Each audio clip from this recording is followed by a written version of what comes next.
Irmãos, a paz do Senhor mais uma vez para todos.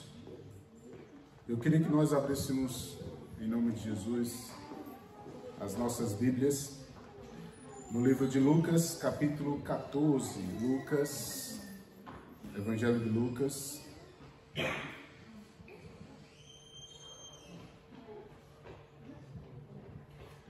Evangelho de Lucas, capítulo 14, dos versos 25 ao 32. Mesmo assentados, mas em reverência à palavra do Senhor, hoje queremos iniciar uma nova série de mensagens. Queremos estar trabalhando sobre o tema discípulo, ser discípulo. E essa é uma pergunta bem importante para nós que entramos nesse mundo do Senhor Jesus Cristo, nós que fomos chamados para estarmos então trabalhando para Ele, e por muitas vezes nós confundimos a sua missão, nós confundimos o que é ser discípulo, o que é discipulado, e tudo isso acaba sendo necessário ser revisto, sendo necessário aprender acerca disso. Afinal de contas, o que é, de fato, de verdade, um discípulo de Jesus? Em uma sociedade, e isso englobando agora todas as igrejas de uma forma geral, onde as pessoas estão muito mais parecidas com aquilo que queremos, como se fosse um fast food, como se fosse algo que eu posso escolher. E há igrejas para todos os tipos, igrejas para todas as formas dos nossos dias, mas qual o significado real de sermos discípulos de Jesus? O que é que isso implica na minha vida? Qual é a decisão que eu preciso tomar? Qual é o custo dessa decisão? Essa é uma das perguntas que o pastor Jonas Madureira, ele tenta responder em um dos seus livros, chamado O Custo do Discipulado. Essa também é uma pergunta que o Dietrich Bonhoeffer, no Discípulo Radical, ele tenta responder. Essa é uma pergunta que o Dallas Willard, em seu livro A Grande Omissão, tenta responder. E se eu fosse citar a quantidade de livros que já foram escritos em cima desse nome, discípulo, discipulado, eu poderia citar aqui vários. Apenas citei 3, para que a gente possa ter a percepção de um atual, que ainda está convivendo conosco, teve o prazer, inclusive, de ser formado pelo Betel brasileiro, pastor Jonas Madureira, mas 2 outros dos séculos passados, que trazem uma grande gama de informação e que nos ensina a olhar para o texto e dizer assim, com quem eu estou realmente parecendo. Antes de continuar, eu queria que você lesse comigo o texto. Lucas capítulo 14, verso 25 a 32, diz assim: Grandes multidões o acompanhavam, e ele, voltando-se, lhe disse: Se alguém vem a mim e não aborrece o seu pai, e mãe, mulher, e filhos, irmãos, irmãs, e ainda a sua própria vida, não pode ser meu discípulo. E qualquer que não tomar a sua cruz e vier após mim, não pode ser meu discípulo. Pois qual de vós, pretendendo construir uma torre, não se assenta primeiro para calcular a sua despesa e verificar se tem os meios para construir? Para não suceder que, tendo lançado os alicerces e não podendo acabar, todos os que virem zombem dele, dizendo: Este homem começou a construir e não pôde acabar. Ou qual é o rei que, indo para combater outro rei, não se assenta primeiro para calcular e se com 10.000 homens poderá enfrentar o que vem contra ele com 20.000? Caso contrário, estando o outro ainda longe, envia-lhe uma embaixada pedindo condições de paz. Assim, pois, todo aquele que dentre vós não renuncia a tudo quanto tem e não pode ser meu discípulo. O sal é certamente bom, caso, porém, se torne insípido. Como restaurar-lhe o sabor? Nem presta para a terra, nem mesmo para o monturo. Lança-lhe fora. Quem tem ouvidos, ouça. Vamos orar? Deus, em nome de Jesus, queremos pedir que a Tua palavra, ela possa ser aplicada de maneira, Senhor, especial nas nossas vidas. Que possamos ouvir o Teu Espírito e sentir o toque do Teu Espírito, nos guiando e nos movimentando a entender o que o Senhor tem para nós, como discípulos do Senhor. Ajuda-nos, ó Deus, a entender e a glorificar o Teu nome para a glória do Senhor. Em nome de Jesus. Amém. Então, o que é discípulo? Talvez hoje seja um pouco mais conceitual, mas o que significa ser um discípulo de Jesus? Se a gente fizesse essa pergunta para várias pessoas, talvez nós teríamos várias respostas diferentes. A palavra discípulo, se refere estritamente a um estudante ou um aprendiz. Nos dias de Jesus, ser discípulo era alguém que seguia um rabi, era alguém que seguia um mestre, para onde ele fosse, aprendendo com os seus ensinamentos, sendo instruído naquilo que deveria fazer. Foi exatamente isso que Jesus fez com os seus discípulos, caminhando com eles durante 3 anos.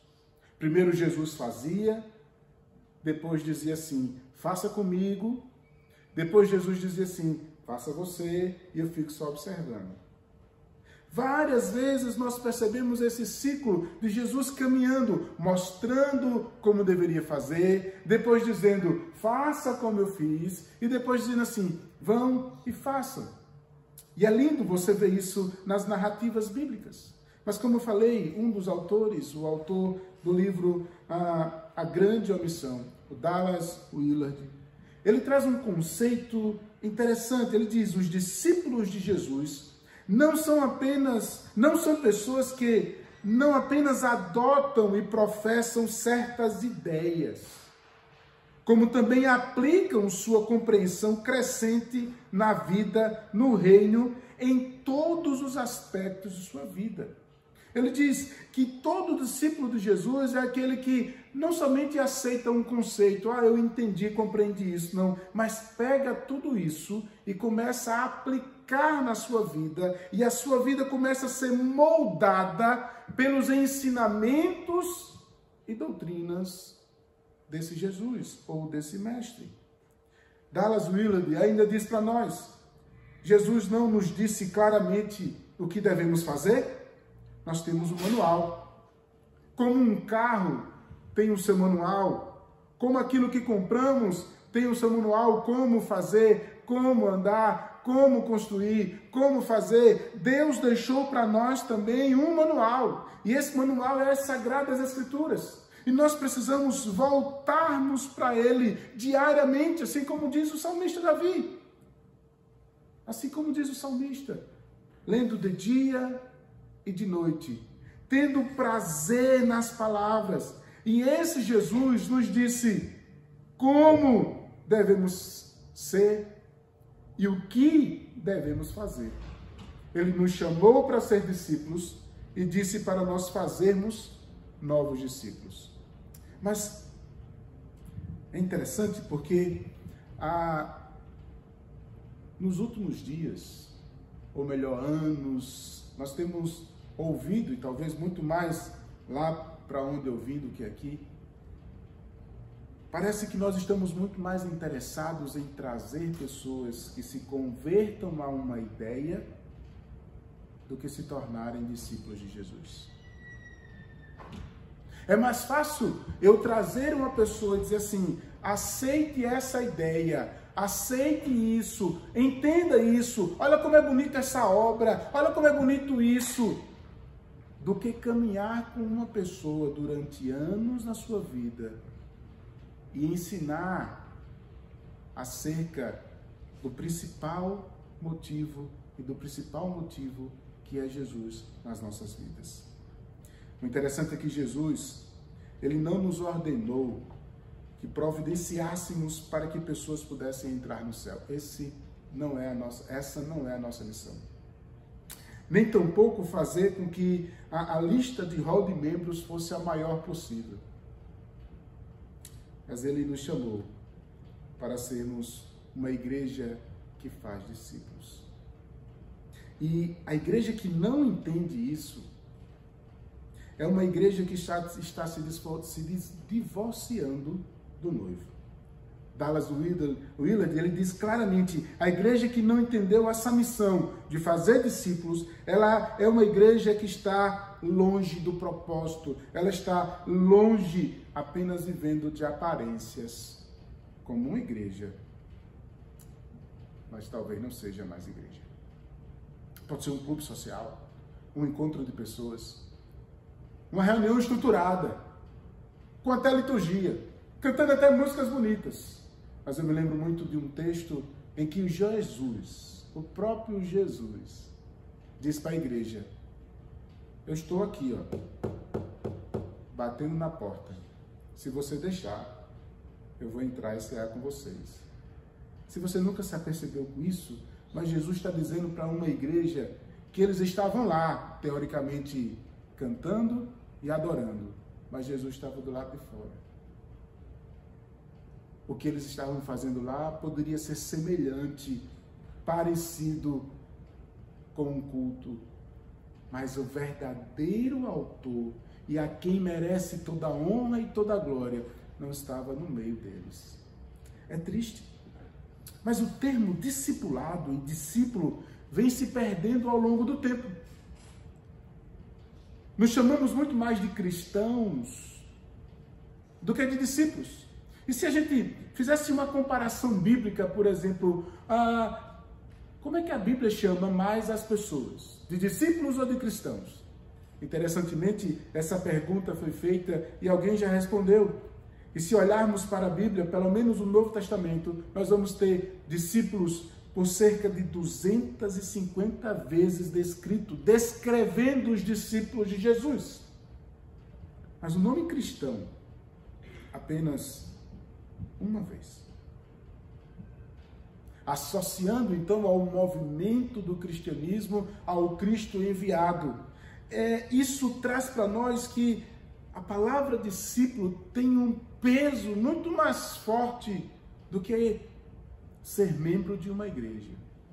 A palavra discípulo sobre nós tem um peso muito mais forte e que nós então deveríamos atentar a esse conceito que me chama a atenção.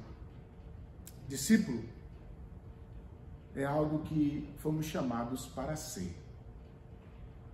Mas existe um outro lado, que é o processo de discipulado. O processo de discipulado, na verdade, é onde o discípulo, ou usando a palavra dos nossos dias, cristãos, cria um relacionamento entre o mestre e o aluno, baseado então no modelo de Jesus Cristo e dos seus discípulos, no qual o mestre reproduz tão bem quanto o seu discípulo. É aquela mesma ideia de fazer junto, de observar quem está fazendo e começar então a deixar com que as pessoas também façam a mesma coisa. Isso é extremamente importante nós entendermos. O Dietrich Bonhoeffer, no seu livro Discípulo Radical, ele se foca muito mais nessas duas ações do processo do discipulado. Eu sou chamado para ser discípulo, então eu vou imitar Cristo. Mas eu também sou chamado a fazer discípulos, então eu vou ajudar alguém a ser discípulo. Eu vou repetir. Dietrich Bonhoeffer, ele chama a nossa atenção para essa ideia em que nós somos chamados a ser discípulos, então eu vou imitar Cristo e os seus ensinamentos. Mas eu também sou chamado por Cristo para ajudar alguém a ser discípulo.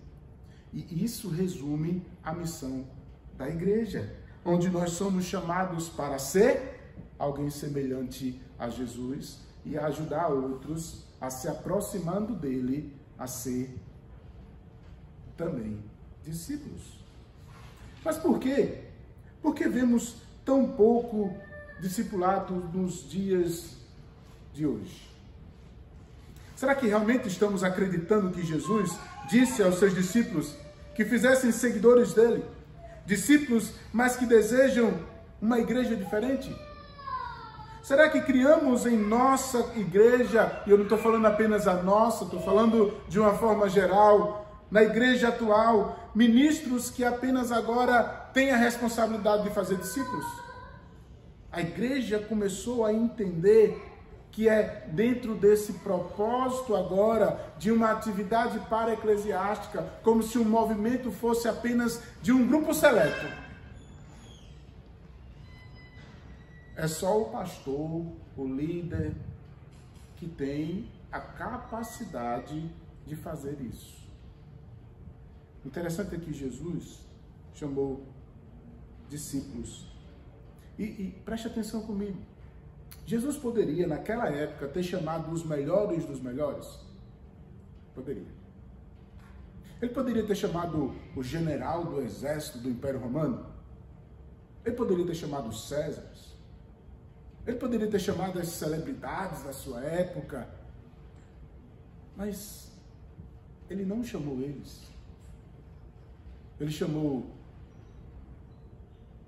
pessoas simples. Chamou pessoas que estavam dispostas e que eram improváveis. Assim como eu e você. Improváveis.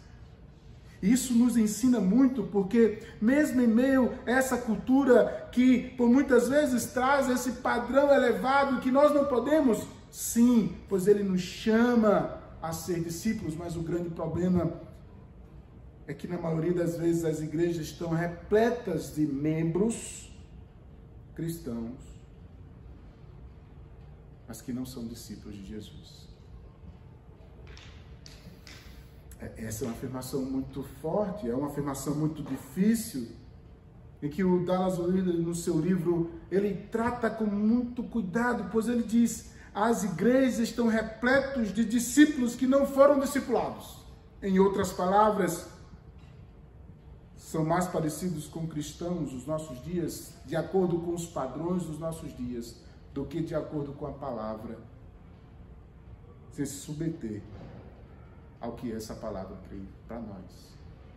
E é exatamente dentro desse contexto que nós entramos no texto que nós acabamos de ler.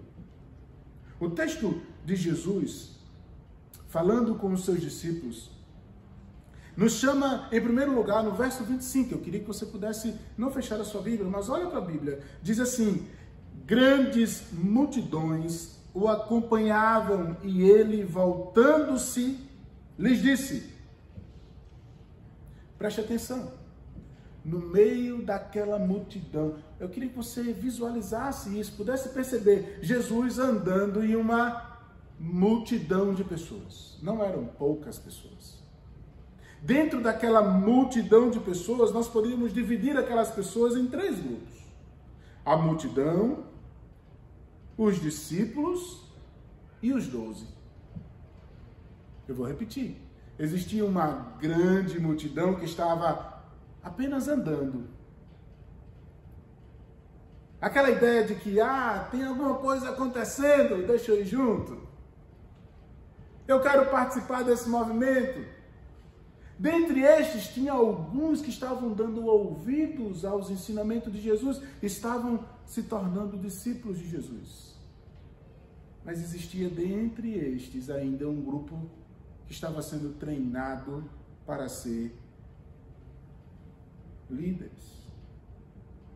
Os seguidores de Jesus construíram, a partir de grupos muito diferentes, passando a ouvir, sendo simpáticos, ou até mesmo uma massa cinzenta que não assume compromisso.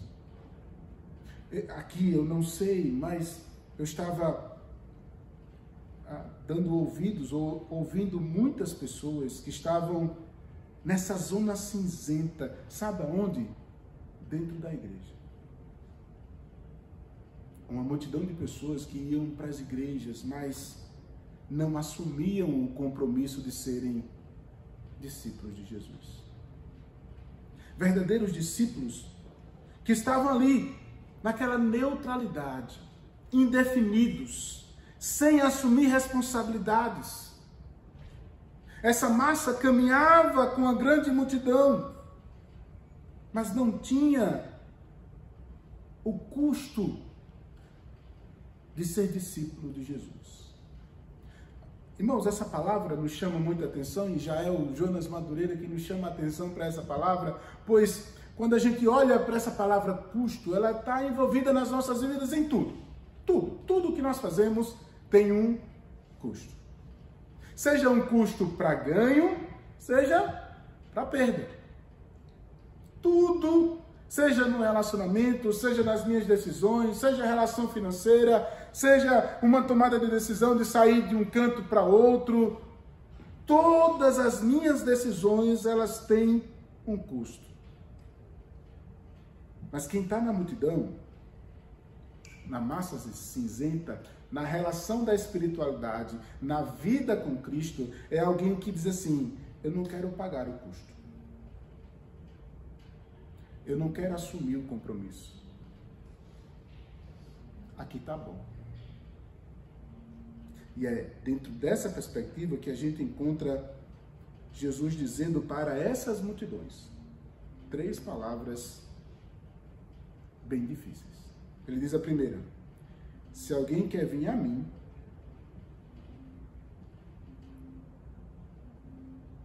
negue-se a si mesmo.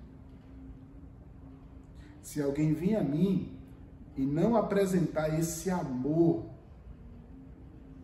que é maior do que todos, ele diz, você precisa negar mãe, pai, filhos. A gente vai explicar um pouco melhor sobre isso. Esse amor radical, você não pode ser meu discípulo. É negativo. Ele diz, se alguém vir a mim e não apresenta esse sofrimento, aquele que carrega a cruz, não pode ser o meu discípulo. E se alguém vem a mim e não apresenta esse tal desapego com as coisas, porque Jesus é muito maior e melhor na nossa vida e na nossa história, não pode ser o meu discípulo. E eu queria me adentrar um pouco mais nessas 3 coisas. Olhe para o verso 26, que é a primeira demanda desse amor radical. Ele diz, se alguém vem a mim e não aborrece seu pai e a mãe, mulher e filhos, irmãos e irmãs, e ainda a sua própria vida, não pode ser meu discípulo. O ponto é que o discipulado exige que amemos a Jesus como Deus, e não apenas como uma pessoa qualquer. Ele certamente é uma pessoa, mas ele é Deus. Aqui, irmãos, lembre-se da massa cinzenta novamente, da multidão que está ali, que está caminhando junto, mas não assume a responsabilidade de dizer assim, eu sou de Jesus. E principalmente nessa época, mas ainda hoje, em alguns lugares bastante islâmicos também, alguém que diz assim, eu creio em Jesus.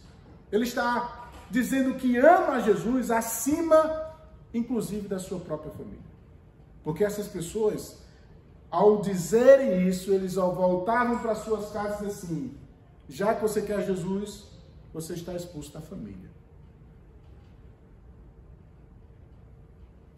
Talvez não seja a realidade de muitos nos nossos dias, hoje, onde moramos, ou, por exemplo, lá no Brasil, mas isso nos chama a atenção que nada pode estar além, nada pode estar acima do nome de Jesus. Nada pode estar acima de Jesus. Jesus não é alguém mais um que eu posso dizer assim, eu creio nele. Não, ele é o Rei dos Reis, o Senhor dos Senhores, o Todo-Poderoso, o Criador dos céus e da terra. Ele é o Deus que comanda a história. Ele é o Senhor que está no controle de todas as coisas. É Ele que te deu vida e é Ele que está conosco. Nós precisamos ter essa demanda do amor como algo que precisa caminhar conosco. Mas o verso 27, ele diz: e qualquer que não tomar a sua cruz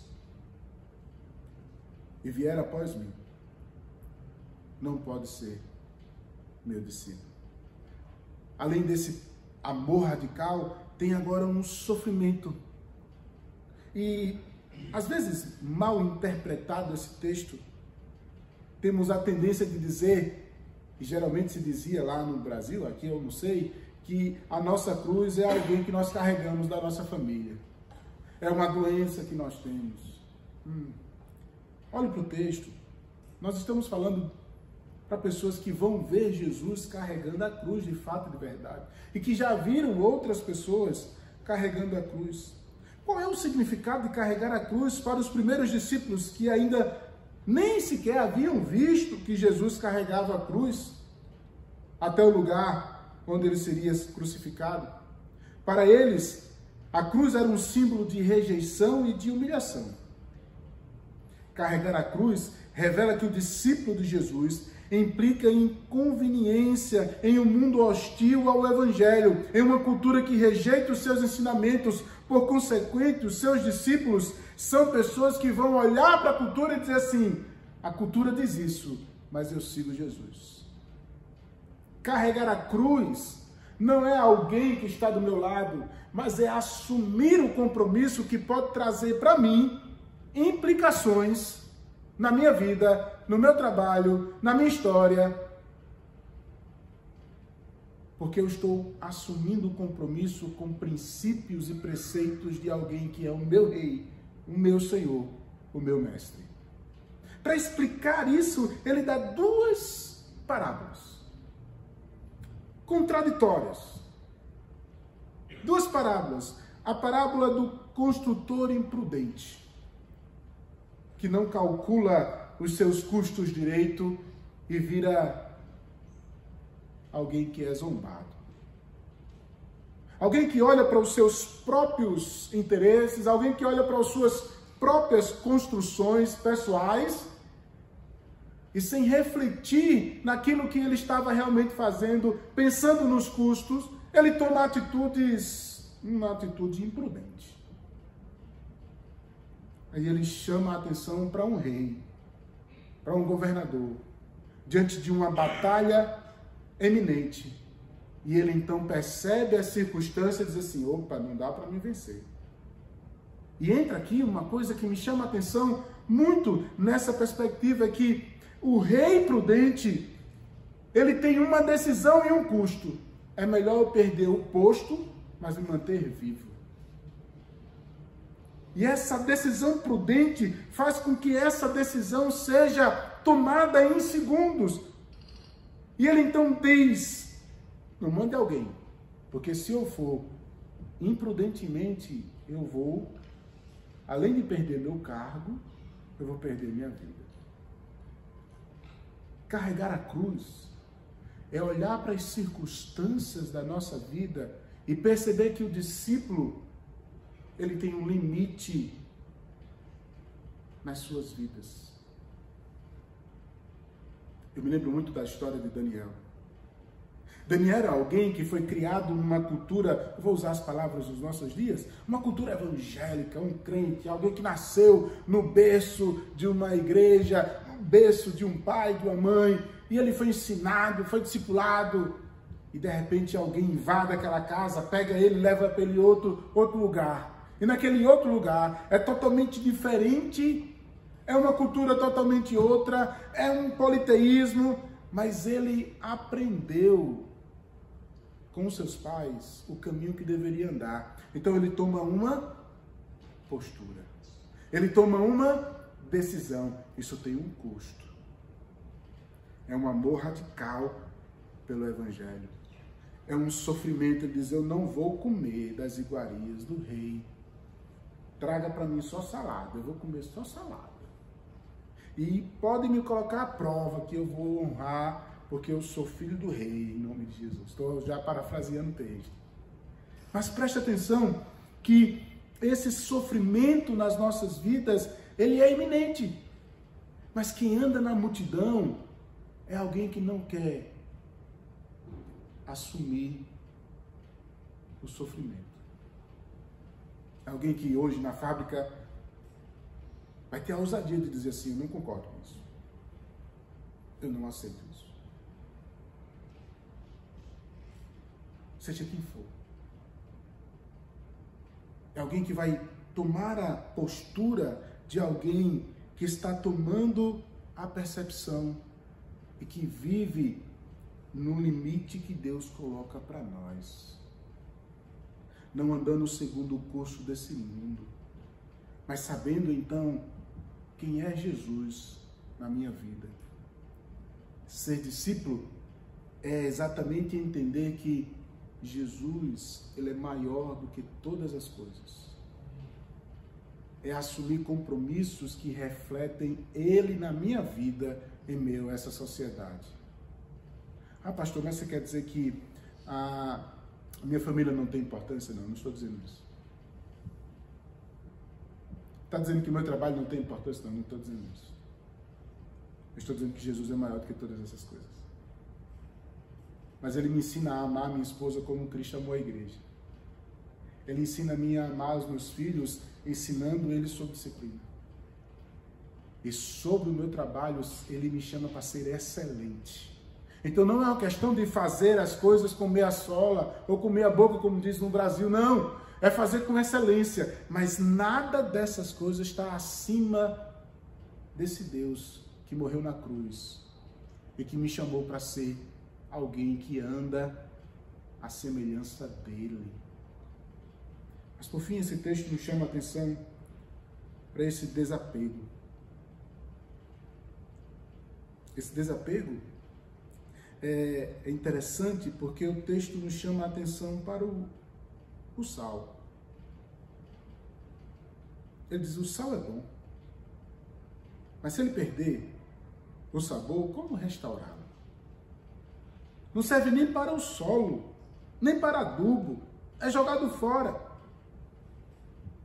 Quem tem ouvidos, ouça.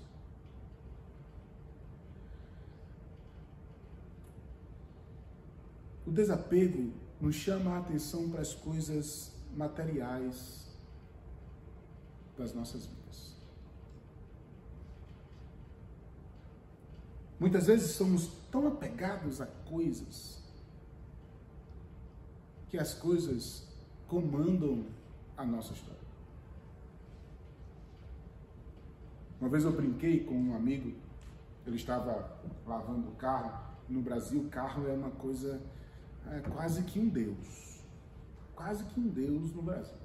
Você tem um carro e certos tipos de carro, é uma coisa, sabe? Nossa, e ele estava lá alisando o carro, eu disse, tu cuida da tua esposa do jeito que tu cuida do teu carro? E que é isso, rapaz? Eu disse, é verdade, presta atenção. Eu estou trazendo uma coisa bem prática para trazer a sua atenção para uma coisa. Não podemos substituir Jesus por nada nessa vida. Nada.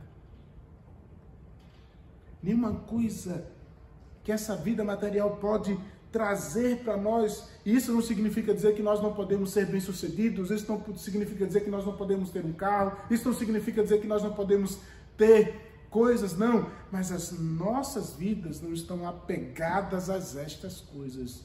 A nossa vida está na direção do Espírito, porque nós vivemos na imitação do nosso Senhor Jesus Cristo. E viver isso traz sobre nós um custo. Quando nós entendemos que ser discípulo não é uma coisa fácil, que exige de nós responsabilidade. Quando entendemos que ser discípulo é alguém que anda à semelhança do Mestre, eu preciso então de algumas coisas.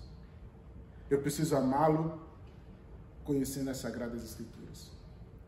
Eu preciso sair dessa massa cinzenta que é a multidão que diz que segue Jesus sem pensar nos custos. Mas eu preciso destacar a minha vida em meio à multidão e dizer assim: ei, a partir de hoje, eu quero andar nos passos dele. A partir de hoje, eu quero viver o que ele tem para a minha vida. Parece que muitos têm sofrido e vivido esse movimento que nós temos visto em meio a muitos que estão entristecidos com a igreja. Porque os nossos olhos estão voltados para esse movimento da multidão. E olham para as pessoas. Mas quando eu saio da multidão, dessa massa cinzenta, levanto a mão e digo assim: eu sou alguém que vai seguir os passos de Jesus, a minha vista começa a clarear, eu começo a olhar para as Escrituras, eu começo a ter um relacionamento diferenciado com o Rei dos Reis, e eu começo então a amá-lo, e as pessoas começam a olhar para mim e dizer assim: ele está além do que pode. E isso começa a trazer para mim um nível de sofrimento que eu não tinha antes, mas eu começo então a me desapegar dessas coisas e viver para a glória dele. E quando eu começo a ter esse nível de relacionamento, Deus traz para nós algo fantástico, porque nós começamos a viver uma vida que influencia outras vidas. E é isso que Jesus